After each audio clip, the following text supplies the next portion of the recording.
The city was a living maze of neon, a jungle of glass and steel stretching high into the clouds where shadows moved, even in the brightest lights.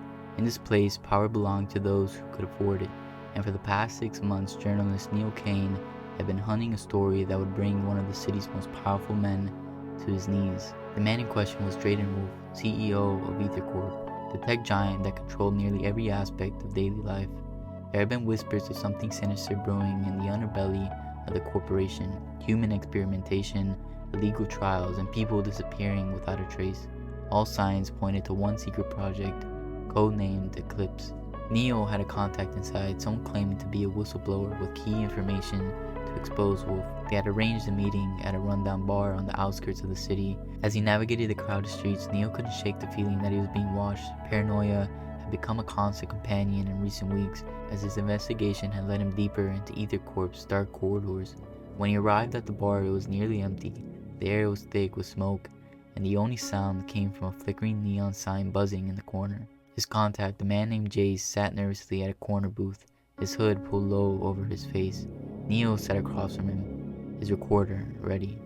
"They know what I've done," Jace whispered, his voice trembling. "They're coming for me." Neo leaned in. "Then tell me everything. We can expose them, but I need the full story." Jace glanced over his shoulder, his eyes wide with fear. He slid a data chip across the table. "This has everything. Eclipse isn't just a project. It's a cover for something much worse. You have no idea what they're really after." But before Neo could ask more, the doors of the bar flew open, and the two men in black suits stormed in, guns drawn. Jace's eyes widened in terror as he bolted from the seat. Neo barely had time to grab the chip before chaos erupted. Shots rang out, and in the confusion, Neo fled into the night, clutching the chip like a lifeline. Neo's heart raced as he ducked into a nearby alleyway, the sounds of sirens and footsteps echoing behind him.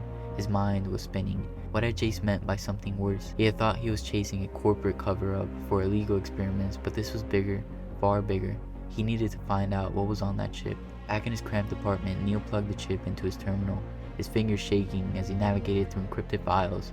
Data streamed across the screen: medical reports, logs of trials, and lists of names. Hundreds of names. But something wasn't adding up.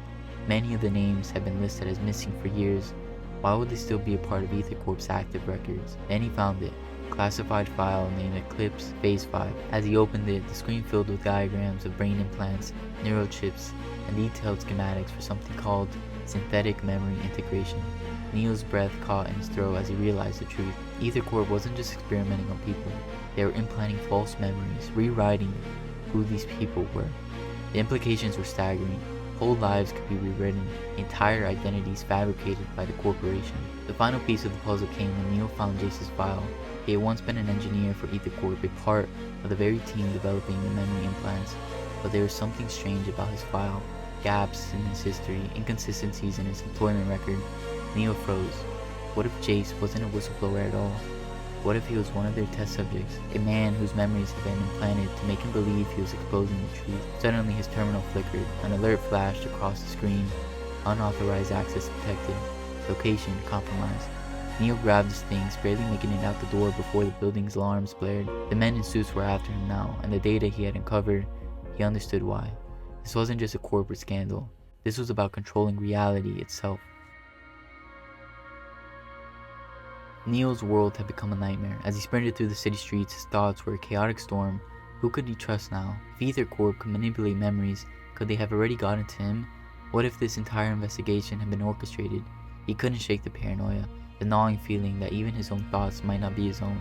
He had one last hope, a contact in the resistance, someone who had been fighting against Aethercorp's growing influence for years.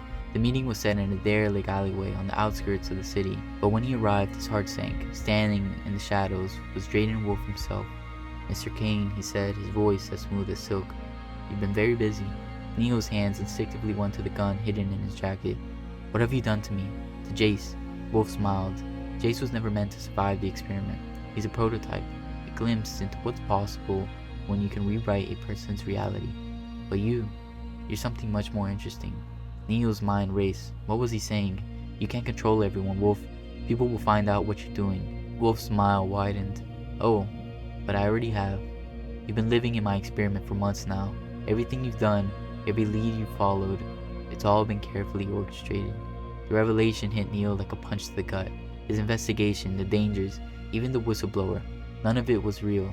It was all a part of Aethercorp's grand experiment to see how far they could manipulate someone into thinking they were uncovering the truth. "You're lying," Neo whispered, his hand trembling. Wolfe stepped forward. "Am I? Think about it, Neo. Can you really trust your own mind? Or have I already rewritten it?" In that moment, Neo realized the full scale of the situation. He was trapped in a reality that wasn't his.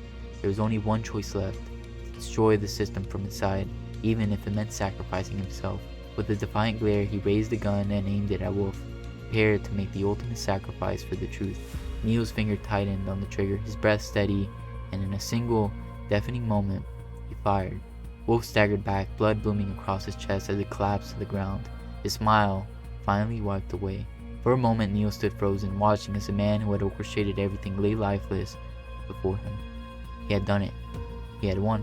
The weight of his action sank in, and with a deep breath, he holstered his gun and walked out the alleyway, his heart pounding, but lighter, as if he had finally broken free from Wolfe's control.